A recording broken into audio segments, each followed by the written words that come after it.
जिंदगी एक ऐसे मोड़ पर ले आती है जहां फैसला हमारा होता ही नहीं। न रिश्ते, न अपनी मर्जी। सिर्फ एक सौदा होता है जिसमें इंसान का ज़मीर बेचा जाता है। ये कहानी है रोही की, एक मासूम सी लड़की जिसे अपने ही लोगों ने पैसों के लिए बेच दिया।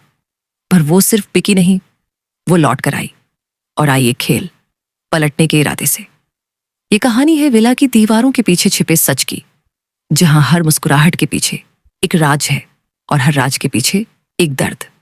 तैयार हो जाइए एक ऐसे सफर के लिए जो धीरे धीरे लेकिन गहराई तक उतरेगा। अरे कर्मजली, कहाँ मर गई? सो गई क्या? तुझे पता नहीं तेरी लल्ला के उठने का टाइम हो गया है। दूध लेकर आ। अभी तक चाय नहीं बनी। चूल्हे ने पकड़ लिया क्या? चाची की आवाज सुनकर ग्लास में चाय डालती रूही के हाथ हल्के से कांपे।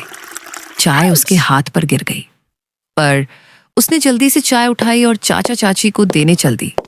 2 घंटे से चाय बना रही है। अब लल्ला का दूध भी तैयार रख, उठता ही होगा, और टाइम पर नजर रखा कर।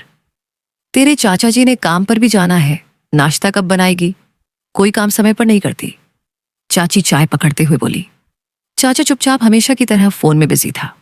उसने आकर जल्दी से गैस पर एक तरफ सब्जी रखी और दूसरी तरफ रोटी बनाने लगी। नाश्ता बनाने के बाद उसने जल्दी से झाड़ू लगाया। उसका कजिन संजय उठ गया था। वो जानबूझकर उसके आगे घूमता ताकि उसे झाड़ू लगाने में देर लगे और उसकी मां से डांट पड़े। पर रूही कुछ नहीं कहती थी, कभी नाराज नहीं होती थी। सारा काम करके वो स्कूल के लिए तैयार हो गई। बस एक स्कूल ही था जहां जाने की उसे जल्दी रहती थी। उसके पापा ट्रक ड्राइवर थे, दूसरे राज्यों में ही सफर पर रहते थे। स्कूल में वो साल भर की फीस दे जाते थे। वो महीने में एक आध बार घर आते थे और रूही के खर्चे के तौर पर चाचा को पैसे दे जाते थे। पर उसे कभी किसी ने कुछ नहीं दिया, न इसने मांगा। ये पढ़ने में अच्छी थी और स्कूल टीचर बनना चाहती थी।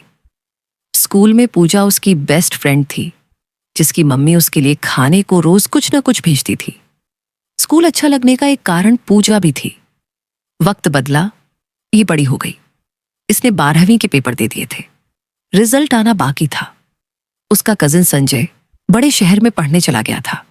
फिर एक दिन अचानक उसे हॉस्पिटल से फोन आया कि उसके पापा का एक्सीडेंट हो गया है।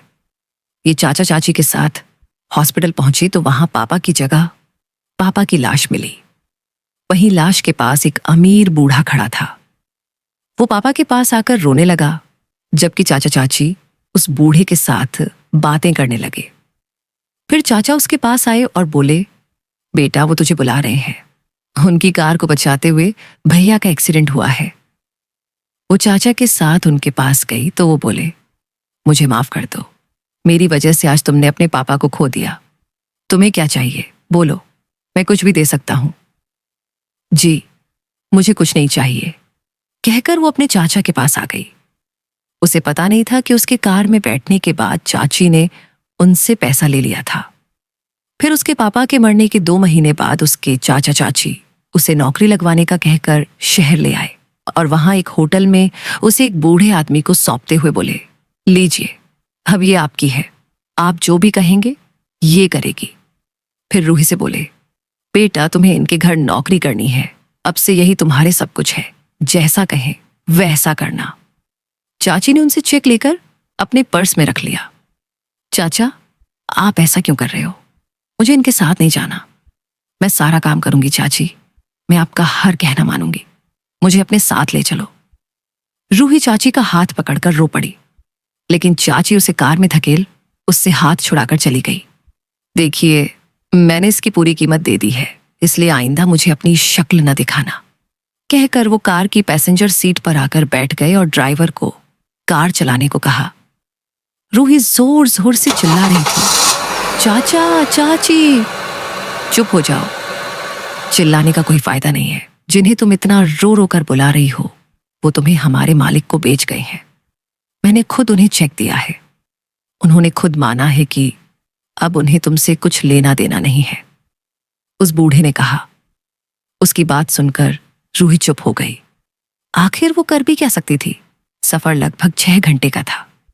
उन्होंने आधे रास्ते जाकर होटल में खाना खाने के लिए कार रोकी, पर वो नहीं उतरी। सफर बहुत लंबा है, कब तक भूखी रहोगी? पर वो अपनी जगह से नहीं हिली। तब वो दोनों बारी बारी अपना खाना खाकर उसके लिए खाना पैक करा कर लाए, पर उसने खाना तो दूर उसकी तरफ देखा भी नहीं। वो फिर चल पड़े। वो सो गई। उसे पता ही नहीं चला कब वो अहमदाबाद पहुंचे। कार के रुकने से उसने आंखें खोली। उसने देखा कि शाम हो गई है, हल्का अंधेरा भी हो गया है। उसने देखा कि एक बहुत बड़े घर के बाहर कार रुकी थी। घर क्या, महल था। उसने ऐसे महल किताबों में देखे थे। वो सोचने लगी, मुझे इतना बड़ा महल साफ करना पड़ेगा। चलो, जो मेरी किस्मत। वो कार से उतरी, सर पर पल्लू किया और उस बूढ़े के साथ चल दी।